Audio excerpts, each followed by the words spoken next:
Je suis très heureuse d'être avec vous. J'espère que vous m'entendez. Je vais partager avec vous quatre points qui renvoient à la question de la dignité et la question universelle, bien sûr. Mais vous verrez qu'à chaque fois, hélas, oui, les femmes sont davantage vulnérables par rapport à ces points-là. Donc, un premier temps autour de... J'ai choisi une seule définition parce qu'il y en a tant en philosophie, mais qui est symptomatique, qui est l'impératif kantien, je vais y revenir. Un deuxième temps qui travaille sur une articulation entre reconnaissance et dignité. Voilà. Un troisième temps qui travaille sur la banalisation des modes dégradés, hein, comme si la modernité redevenait une fabrique d'indignité. Et puis un dernier temps, plutôt sur le fait que la dignité est tout sauf superfétatoire. Le besoin de reconnaissance, le besoin de dignité, de sentiment de dignité est essentiel pour la santé. Pour la santé et notamment aussi pour la santé mentale. Donc le premier temps, la dignité de la personne renvoie effectivement au respect inaliénable, irréductible, dû à une personne, en tant que personne humaine, en tant que sujet humain. C'est l'impératif catégorique kantien. On connaît souvent le premier, agit de telle sorte que ta maxime soit universalisable. Très bien. Vous avez un deuxième grand impératif kantien qu'on trouve dans la fondation de la métaphysique des mœurs. Agis de façon telle que tu traites l'humanité aussi bien dans ta personne que dans tout autre. Et c'est là le point important, toujours en même temps comme fin et jamais simplement comme moyen. Donc c'est bien sûr le fait que toute personne a le droit d'être reconnue en tant que telle, de posséder une valeur intrinsèque, pas seulement instrumentale, et bien évidemment, voilà, de poser qu'il y a un endroit où la dynamique de réification, de chosification, d'instrumentalisation, de marchandisation, qui par ailleurs existe dans la société, trop, mais qui aussi existe, s'arrête normalement à un endroit, elle s'arrête à cet irréductible d'une dignité qui est le respect dû au sujet. Il est évident que dans cette grande dynamique de réification, de chosification, les femmes ont été historiquement, de manière civilisationnelle, celles dont la dignité de la personne a été le plus souvent dévalorisée, niée, chosifiée. La civilisation s'est construite, on l'a vu, hein, c'était la première intervention avec la référence à Françoise Héritier sur la valence différentielle des sexes.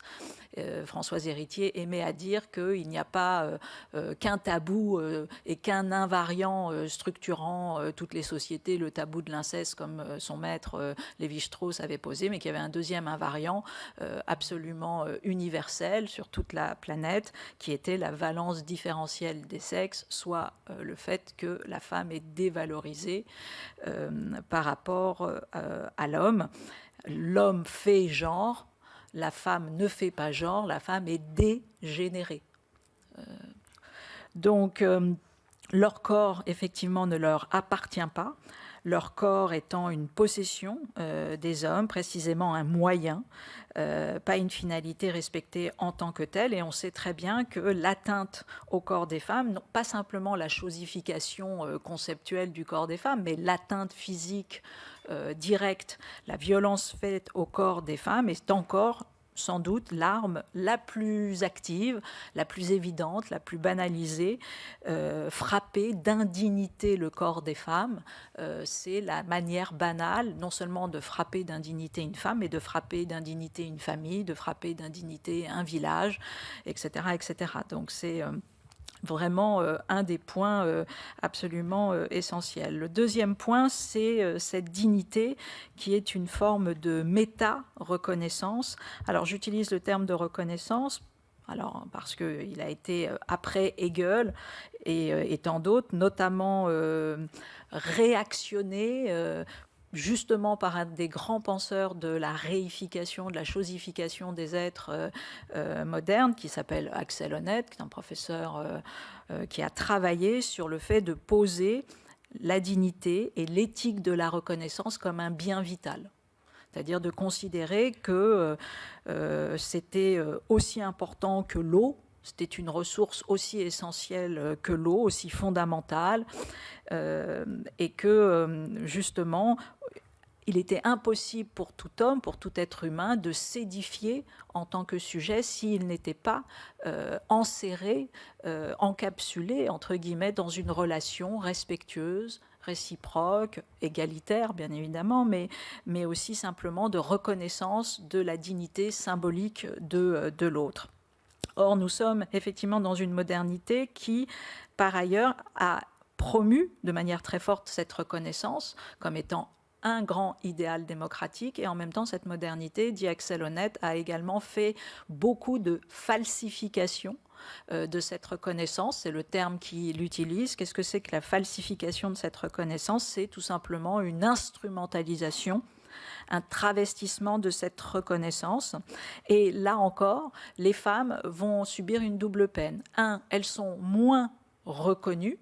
Ça, c'est un premier point classique dans la sociologie, etc. Mais elles sont également victimes, souvent, aussi de la falsification de la reconnaissance, au sens où, comme elles sont moins reconnues, elles fonctionnent, elles sont généralement, elles acceptent des situations qui sous couvert de reconnaissance, sont généralement considérées comme inacceptables, indignes par les hommes. Et donc on a un phénomène de double peine, à la fois sur une reconnaissance qui manque, et deux, sur le fait que quand il y a une reconnaissance, elle est souvent plus instrumentalisée et mise à mal pour, au contraire, faire vivre autrement la réification, la société du mépris.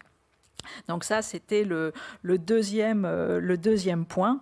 Le troisième point, c'est que nous rentrons, on l'a dit, en parlant du climat, en parlant de la Covid, nous rentrons dans des expériences dites d'effondrement, des expériences de failles systémiques, là encore, qui sont absolument pas inédites en termes théoriques. Je veux dire par là que depuis maintenant... les années 70, depuis le Club de Rome, depuis les premiers rapports du GIEC, fin des années 80, etc., il a été posé que nous étions en anthropocène, anthropocène voulant dire que les activités humaines viennent transformer les cycles géologiques de la Terre et mettre à mal les écosystèmes naturels. Très bien, mais que nous allons donc rentrer dans des modélisations dites d'effondrement, c'est-à-dire que des ressources matérielles ou immatérielles qui étaient jusqu'à présent, en tout cas dans les sociétés occidentales, considérées comme relativement accessibles, ces ressources sont mises à mal dans leur accès, et donc elles sont, ça peut être la question de l'eau pour une ville comme Cape Town, hein, vous savez que régulièrement, voilà, qui rentre dans des systèmes de raréfaction, mais ça peut être tout simplement la question des lits, ça peut être la question des respirateurs, ça peut être la question de la liberté, où tout d'un coup nous nous trouvons confinés. Bref, tout ce qui a été jusqu'à présent plutôt ressenti, en tout cas avec l'État-providence des 50 dernières années, cette conquête entre guillemets du pléthorique, vous allez avoir une atteinte forte avec des systèmes saturés, avec des accès inégalitaires renforcés, avec des systèmes dits de priorisation, des modélisations effectivement d'effondrement. Et on le sait pertinemment, hélas, que dans cette banalisation des modes dégradés, les femmes, parce que justement elles combinent une forme d'intersectionnalité des vulnérabilités, les femmes vont encore être de nouveau touchées dans ces modes dégradés, que ce soit des modes dégradés qui ont lieu dans les hôpitaux, mais dans les centres de migration, etc., etc. Donc ce mode dégradé, ce mode indécent, hein, on connaît tous la vie décente, la common decency, nous rentrons dans des vies indécentes, hein, dans une banalisation de ces vies indécentes, et cette banalisation de cette dégradation, de ce sentiment d'être dégradé, c'est aussi un signe de la modernité anthropocénique, comme si l'indignité devenait une sorte de risque systémique, c'est-à-dire que chacun d'entre nous, c'est peut-être une des vulnérabilités premières de la modernité, sentiment de perdre sa dignité, ou le fait même de perdre sa dignité, mais déjà le sentiment régulier de la perdre, d'avoir une modernité, une postmodernité qui est une fabrique des vies invivables, comme dit Judith Butler, ou des vies indécentes, ou des vies indignes. Donc ça, c'est bien évidemment un troisième point important. Et puis dernier point, c'est le fait de poser l'éthique, la dignité, la reconnaissance, effectivement, non pas du tout comme des biens superfétatoires, mais au contraire comme des conditions de comportements psychiques, mentaux, essentiels. C'est là que se situe la matrice de la santé, de la prise en considération de sa santé. Parce que on a parlé, on se posait la question de savoir mais pourquoi aussi certaines femmes ne s'autorisent pas à prendre soin d'elles, mais parce que très souvent il y a une faille forte aussi sur la question de l'estime de soi, de la valence, comment dire, qui est la sienne, et donc d'accompagner, voilà, de manière très forte. Alors c'est ce que font les associations de malades aujourd'hui. Elles ont vraiment, avec l'OMS, par exemple, l'OMS dédiée au droit à la dignité, des journées de la santé mentale et de la santé, en considérant que ce droit à la dignité devait absolument être au cœur de nos protocoles de traitement et de nos parcours de soins. Donc on a un grand mouvement, je dirais, d'indignation par rapport au fait que le droit à la dignité n'est pas assez pris en considération. C'est bien sûr la question aussi de la dignité jusqu'à la fin de la vie, qui aussi utilise cet item-là.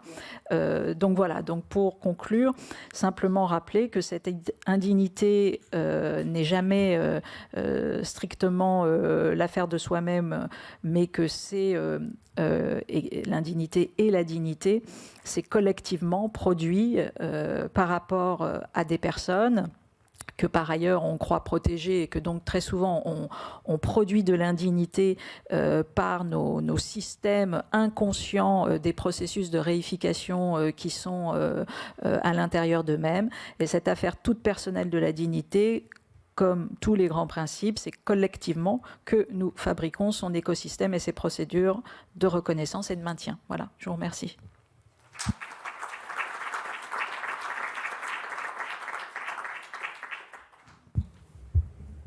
Merci beaucoup pour cette mise au point sur la dignité et ces points de vue très intéressants. Est-ce qu'il y a des questions? Oui. Est-ce que la notion de résilience peut intervenir dans votre conférence? Oui, la notion de résilience, ce qui est bien avec la notion de résilience, c'est que généralement, elle peut intervenir dans nos discussions. Toutes les discussions, je le dis sans taquinerie. La résilience, c'est... Alors, le seul souci, je veux dire quand même un point sur cette instrumentalisation, non pas de la notion, mais de la procédure et du processus de résilience. Donc la résilience, c'est effectivement le fait de pouvoir, après un traumatisme, reproduire, on va dire, une norme de vie qui est génératrice de bien-être, de création, voilà, de possibilité de retrouver sa force vitale et sa force de sublimation, etc. Bon.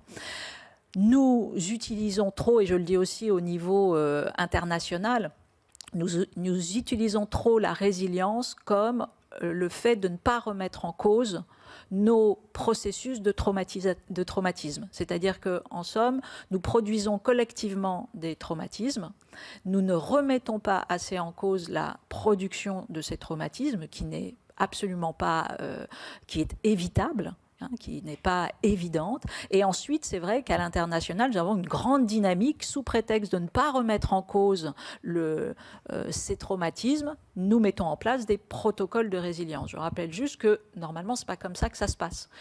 On doit d'abord éviter au maximum tous les traumatismes et non pas se dire j'accueille le traumatisme et puis je produirai derrière un processus de résilience. Aujourd'hui, c'est ce que nous faisons et nous ne remontons pas assez en amont de « tiens, mais en fait, il y a une non-évidence de ce traumatisme » et ça, c'est une réflexion qui est largement sous-investie.